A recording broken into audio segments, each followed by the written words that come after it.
చేసేయాలి. హల్లెలూయా. మనందరం కూడా ఏమైపోవాలంట? ఈ లోక రాజ్యాలన్నీ ఆయన ముందరా సాగిలపడి నమస్కరించి గడగడలాడేను.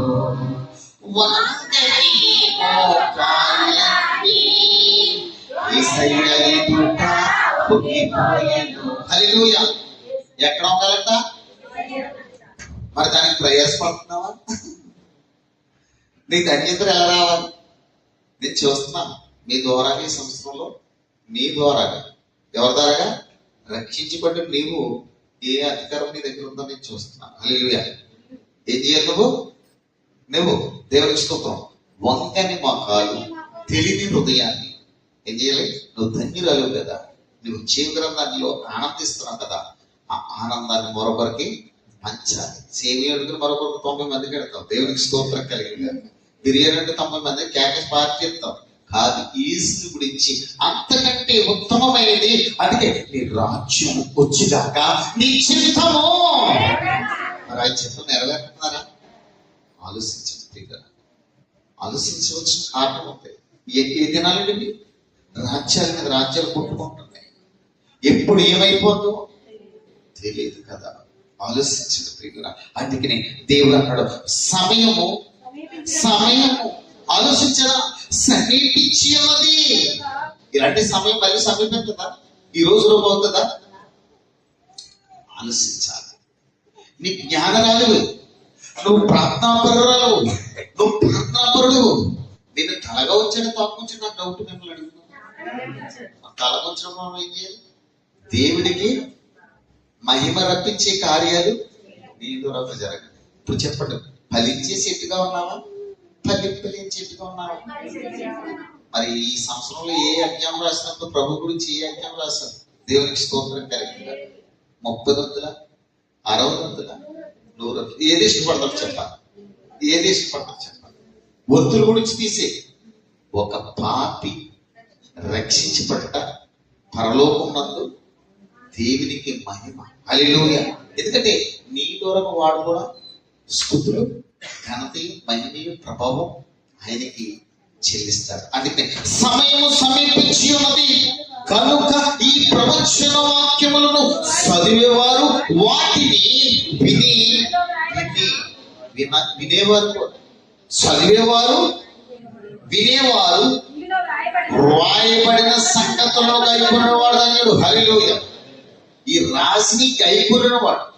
అంతేగాని దీన్ని తీసుకెళ్ళి హెచ్చించేసి పేరు ప్రతిష్టలకు సాటింపు వేసుకుంటే కుదరదు.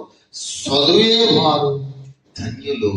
ఇలాంటి సమయము సమీపించేస్తుంది. హల్లెలూయా.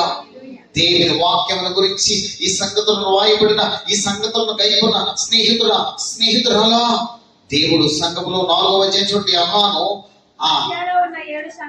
ఎక్కడంట? ఆసియాలో ఉన్న 7 సంఘములకు శుభమని చెప్పి వ్రాయింది. ఏంటంట? ఆలోచించాలి. వర్తమాన భూత భవిష్యత్ కాలం. ఏ కాలం అంటది? ఏ కాలం ప్రియులకు? వర్షాకాలమా? ఇప్పుడు ఎండాకాలం అనుకోండి, కాలాలు ఉన్నాయి. కాలాలు కూడా ఆయన రాయించినాయి. దీన్ని కూడా పరిశోధన పెట్టేస్తారు. హల్లెలూయా. ఆయన ఎప్పుడు రాసేసి లేఖనాలు, పరిశోధనలు, ఇవన్నీ పరిశుద్ధ గ్రంథంలో అమలు చేసేటికి తెలుగుగా ఏమి టైటిల్స్ వేయగలుగుతారు. దేవునికి స్తోత్రం. టైటిల్ ఏం పని చేయవు. జీవ గ్రంథాన్ని చదువుకున్న వాడు ధన్యుడంట. హల్లెలూయా. హల్లెలూయా. అందుకే ఇక్కడ అన్నాడు వర్తమాన, మనుషులు కూడా రాసేసి పెట్టేస్తారు. భవిష్యత్ కాలం రెండు అంటారు. దేవునికి స్తోత్రం. వర్తమాన భూత భవిష్యత్ కాలములు దేవునికి స్తోత్రం ఉన్న వారిని ఆయన సింహాసనం ఎదుట 7 ఆత్మలు నమ్మకమైన సాక్ష్యం మృతులలో నుండి ఆది సంబుద్ధుడిగా లెగిసిన వాడు గోపతులకి అధిపతైన యేసుక్రీస్తు కృపా సమాధానాలు మీకు కలిగినగా. ఈ మాట తెలివి గలవారు, తెలివి లేని వారికి, ఆత్మీయులకు, ఆత్మీయ లేని వారిని మండించునుగాక. తెలివైనడైనా, తెలివి తక్కువడైనా, మరి ఆత్మీయులైనా, ఆత్మీయురాలిగా అందరికీ కూడా ప్రేమతో అది హృదయంలోకి ఇస్తున్నాడు. హల్లెలూయా. దేవునికి స్తోత్రం. ఎంత చక్కగా మరి సంఘములలో 7 సంఘములకును శుభమని చెప్పి రాయని వర్తమాన భవిష్యత్ కాలం అంట. భూత భవిష్యత్ కాలం ప్రియులారా, ఆ కాలాలు, ఆ సందర్భాలు, క్రీస్తు శకము శతాబ్దాలు కూడా అయిపోయి రాయబడి ఉన్నాయి ప్రియులు. కొత్తగా ఏమన్నా రాసి మనం ఏమన్నా రావటం ఏంటంటే రాయి ప్రియులారా. ఆ రాసిన వారు రాసేశారు. ఆ ఎన్నుకున్న వారిని ఎన్నుకున్నాడు. దేవునికి స్తోత్రం. హల్లెలూయా.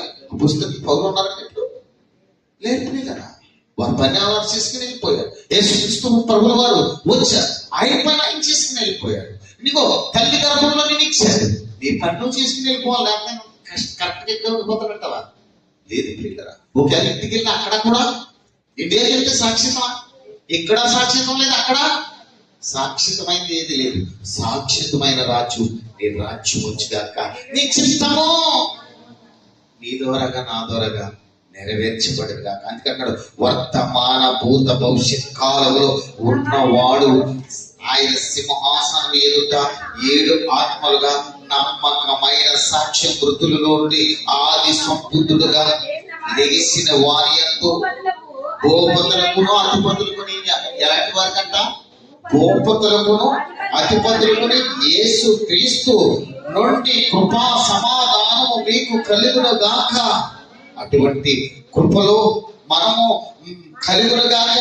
మనల్ని ప్రేమించిన తన రక్తము మన పాపముల నుండి మనల్ని విడిపించే వానికి మహిమ ప్రభావములు యుగయుగములు కలుగునుగాక. ఆమేన్.